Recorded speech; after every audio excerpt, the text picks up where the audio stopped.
Hello সবাইকে, আমি আজকে চলে এসেছি আপনাদের কাছে নতুন আমার একটি ব্লগ নিয়ে। মাঝখানে কয়েকটা দিন আমি ব্লগ আপলোড করতে পারিনি, তার কারণটা আমি বলছি। আমার প্রচণ্ড শরীরটা খারাপ হয়েছিল, তার সাথে আমার ছেলেরও জ্বর হয়েছিল। মা ছেলে দুজনে যদি অসুস্থ হয়ে ঘরে পড়ে থাকে, বলুন কাজকর্ম কত বেড়ে যায়, কত দ্বিগুণ হয়ে যায়। তার মধ্যে ভিডিও আপলোড করাটা আমি আর পেরে উঠছিলাম না। আজকে সকাল সকাল বেরিয়ে গেছি, এই মাটির বাড়িতে এসেছি।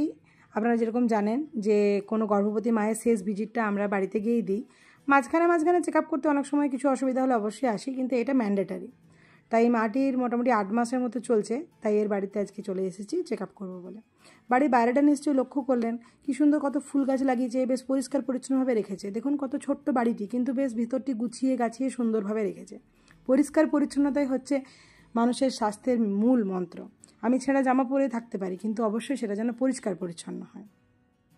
এই মায়ের প্রথম যে বাচ্চা হয়েছিল সেটি সিজার করে হয়েছিল। তো সিজার করে যখন কোনো বাচ্চা হয় কোনো মায়ের, তো সেই ক্ষেত্রে সেই মাকে আমরা আগে থেকেই ঝুঁকিপূর্ণ মা হিসেবে ধরি এবং তার প্রতি স্পেশাল কিছু কেয়ার বা স্পেশাল তার প্রতি যত্ন নেওয়ার চেষ্টা করি বলে ভুল হবে, এটা রুলসের মধ্যে পড়ে, আমাদেরকে নিতে হয়। তাকে ব্লক হসপিটালে বা সদর হসপিটালে 2-1বার ভিজিট করে আসতে হয়, দেখিয়ে আসতে হয়, যাতে তার হওয়ার সময় আর কোনো ঝুঁকি না থাকে। এই মায়ের আগের যে বাচ্চাটি আছে না, সেই বাচ্চাটি যখন থেকে এসেছি তখন থেকে পুটুর পুটুর করে আমার সঙ্গে গল্প করছে। এই চেক আপটা করে নিই, দাঁড়ান একটু এইটা দেখে নিই। আপনাদের সঙ্গে মাঝখানে একবার আমি তার পরিচয়টা করিয়ে দিই। খুব কিউট বাচ্চাটি, দাঁড়ান দেখাচ্ছি। তুই ছেলে? ও, তো মেয়ে ভাবলাম তো তোকে আমি। কি করে বুঝবো তুই ছেলে না মেয়ে? হ্যাঁ রে, 103/700। বিপিটা দেখলাম, তারপরে দেখছি ডপলারটা আমি আনিনি, আমার মনে হয় গাড়ির ডিকিতে রয়ে গেছে। চলুন গাড়ির ডিকি থেকে আবার ডপলারটা নিয়ে আসি। এই ডপলার দিয়ে বাচ্চার পেটে যেটা বাচ্চাটা আছে তার হার্টবিটটা মাপা যায়। এই ডপলারটা দেখছি গাড়িতেই ভুলে এসেছি, গাড়ি থেকে নিয়ে নিই ডপলারটা। গাড়িতে দেখছেন কত সরঞ্জাম ঢোকানো। রেনকোট এখন আবশ্যক হয়ে গেছে না, রেনকোটকে ঢুকিয়ে রাখতে হয়। এই যে ডপলারটা, এইটা হচ্ছে একটা মেশিন যেটা পেটের মধ্যে লাগিয়ে আমরা হার্টবিটটা মেজার করতে পারি, বাচ্চার যে হার্টবিট সেটা ঠিকঠাক আছে কিনা, সে বাচ্চাটা ঠিকঠাক ভেতরে জীবন্ত আছে সেটা প্রমাণ করার জন্য এই মেশিনটা ব্যবহার করা হয়। এই মেশিনটা ঠিক ইউএসজি যে করার সময় যেরকম একটা জেল লাগাতে হয় না পেটে, একটা জেল দিতে হয়, ওই রকমই সেম জেলই। তো ওই জেলটা দিয়ে তার উপরে এই মেশিনটাকে মুখটা বসাতে হয়, তাতে রেকর্ডিংটা আসে। তো আমি কি করেছি, জেলটা তো ভুলেই এসেছি একদম, বেশিরভাগ ক্ষেত্রে আমার এটা হয়, আমি জেলটা ভুলে যাই। তো সেই জন্য তার একটা অন্য উপায় আছে। একটা বাটিতে একটু আগে দেখলেন হয়তো একটা জল নিয়েছিলাম, তো ওটা নুন জল যদি গুলে একটা বাটিতে রাখা হয়, সেই জলটা যদি পেটের মধ্যে যে লাগিয়ে দিই, তার উপর যদি এই মুখটাকে লাগাই, তাহলেই ওই মেজারমেন্টটা চলে আসে। আমাকে বাই বাই করছিল, তারপরে দেখুন আবার আমার সঙ্গে কত কথা, আর ছাড়তে চাইছিল না। তারপর আমি বেরিয়েই আসছিলাম, কিন্তু সে কিছুতেই ছাড়ে না। দাঁড়ান, তার সঙ্গে একটু কথা বলি। ওগুলো তোর বাচ্চা সব? আরে ওগুলো তোর বাচ্চা কি? আর তোর মায়ের কি হবে, ভাই না বুনু? বুনু চাই বা বুনু হলেই ভালো তো। দুজনে ঘুমাবো, হ্যাঁ ঠিক তো। হ্যাঁ দেখি ছেলেটি ভালো কথা বলবো। কি করবি? বুনু হবে তোর? ও দেখি করবি, ঘুমাবি দুজনায়? কোথায়? এখানে তো, এখানে তো মা বাবা শুবে, আবার তুই শুবি, তোর বুনু শুবে, তো জায়গা হবে? হবে? হ্যাঁ সরে যাবি? তুই নিচে পড়ে যাবি তো, আবার সরে গেলে তো নিচে আবার পড়ে যাবি।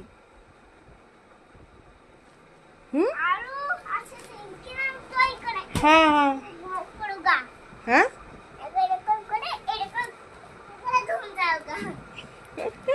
টাটা টাটা করে দে। চলুন, মায়ের চেক আপ তো আমার হয়ে গেছে, এরপর আমি আমার অফিসে একবার যাব।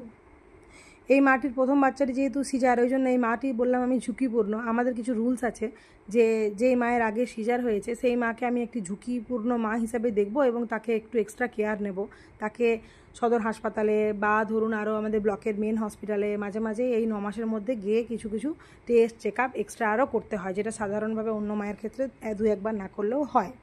তো এই কারণে এটা করতে হয়, কারণ যখন সিজার হয় তখন তার স্কিন লেয়ার কাটা হয়, মাসেল লেয়ার কাটা হয়, ফ্যাট লেয়ার কাটা হয়, তারপর জরায়ুটাকে কাটা হয়। জরায়ু হচ্ছে আমাদের একটা ভাইটাল অর্গান, সেটাকে কেটে বাচ্চাকে বের করে আবার পুনরায় সমস্ত সেলাই পড়ে।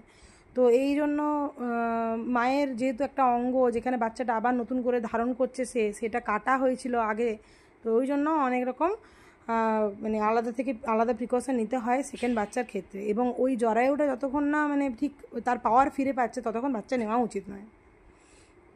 আমি আমার অফিসে চলে এসেছি। অফিসে আমার কিছু কাজ আছে, সেগুলো করতে হবে এই ক্লিনিকে। এরপর ক্লিনিকে কাজ সেরে তারপরে বাড়ি যাব। বাড়িতে চলে এসেছি সন্ধ্যেবেলা। আগের দিনে আমি একদিন চিকেন করেছিলাম।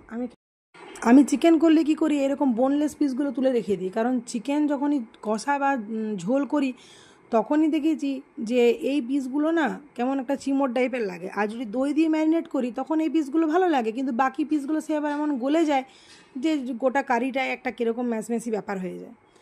তো এই পিসগুলো তুলে রেখে দিয়েছিলাম। আজকে চিলি চিকেন করব ওই রুটি দিয়ে, মোটামুটি আজকে রাতটা পেরিয়ে যাবে। আজকে আর পকোড়া হাত দিতে দিইনি কাউকে, কারণ পকোড়া দিলেই পিস কমে যাবে, চিলি চিকেন ভাগে কম পেয়ে যাব। আজকে কিছু কম আছে না মাংসটা, এটা তো বেঁচে থাকা মাংস। যাই হোক, আজকে চিলি চিকেনটা করতে করতে আপনাদের সঙ্গে এই সিজার সংক্রান্ত আর এক্সট্রা কিছু তথ্য আমি শেয়ার করে নিই, বুঝলাম। সিজার যেহেতু বললাম আমি, এটা একটা ভাইটাল ব্যাপার। সিজার একটা বড় অপারেশনের মতন অপারেশন, এটাকে খুব সহজভাবে নেবার কিছু নেই। সেই ক্ষেত্রে ইউটারাসটা যেহেতু কাটা হয় এবং বাচ্চাটাকে বের করা হয় এবং পুনরায় ওই ইউটারাসটাকে সেলাই করা হয়, তারপরে তো বাকি লেয়ারগুলো সেলাই করাই হয়, সেটা তো ছেড়েই দিচ্ছি। তো ইনফেকশনের চান্স থাকে। এই ক্ষেত্রে সিজার হওয়ার পর মাকে খুব ভালো যত্নভাবে রাখতে হয় যাতে কোনো ইনফেকশন না হয়। এবং পরবর্তী 2 থেকে 3 বছরের মধ্যেও তার কিন্তু বাচ্চা নেওয়াটা একদমই উচিত নয়, কারণ যদি ওই ইউট্রাসটা কাটা হয়েছে তাহলে সেইখানে জিনিসটা উইক আছে। এবার আপনি যদি বাচ্চা নেন তাহলে সেইটা ইলাস্টিকের মতো আবার ইউট্রাসটা বাড়তে থাকবে, আর ওইদিকে সেলাইটা যদি ঠিকঠাক না শুকিয়েছে তাহলে ইউট্রাসটা পুরো রাপচার হয়ে যাবে, মানে পুরো একদম বাস্ট হয়ে যাবে। এটা বাচ্চা হওয়ার টাইমেও হতে পারে, আবার তার আগেও হতে পারে, মানে বাচ্চা পেটের মধ্যে বড় হওয়া কালীনও কিন্তু হতে পারে, কারণ সে ওই ইলাস্টিসিটিটা মানে মেনটেন না করতে পেয়ে ও বাস্ট হয়ে মানে ফেটে যেতে পারে ইউট্রাসটা। তো সেই ক্ষেত্রে মায়ের মানে মৃত্যু ছাড়া আর কোনো রাস্তা থাকবে না। আর তাছাড়াও বাচ্চা ছোট, খুবই ছোট এরকম জন্মাতে পারে। কেন জন্মাতে পারে? কারণ অনেক সময় ওই যে বাড়তে পারে না বাচ্চা।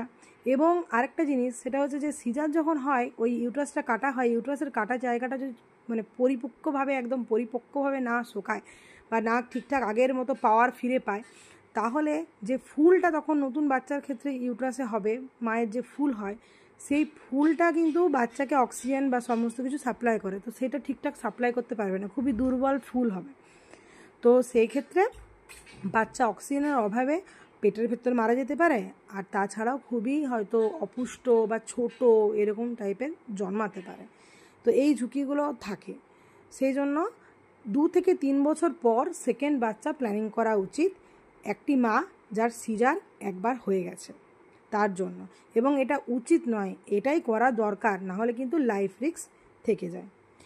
আপনাদেরকে এইসব তথ্য দিতে দিতে আমার চিলি চিকেন করা হয়ে গেছে মোটামুটি। এটা কর্নফ্লাওয়ার দিয়ে দিয়েছি, কর্নফ্লাওয়ারটা দিয়ে এটা থিকনেসটা নিয়ে চলে এসেছি। চিলি চিকেন আর নতুন করে কি বলবো কীভাবে করতে হয়। প্রথমে ওই তো ম্যারিনেট করে ধরুন রেখেছিলাম, একটু লেবুর রস দিয়েছিলাম, আমি অনেক সময় ভিনিগার দিই না। তারপর ম্যারিনেট করে ওই পকোড়াগুলো ছেঁকে নিয়েছিলাম, তারপরে এই সস দিয়ে আর হয়ে গেল চিলি চিকেন। চলুন রুটি চিলি চিকেন আমরা খেয়ে নিই আজকের ইনফরমেশান এইটুকুই। যদি ভিডিওটা ভালো লাগে অবশ্যই আমাকে জানাবেন, সাবস্ক্রাইব করবেন। আজ তবে এইটুকু থাক, বাকি কথা পরের ব্লগে হবে। নমস্কার।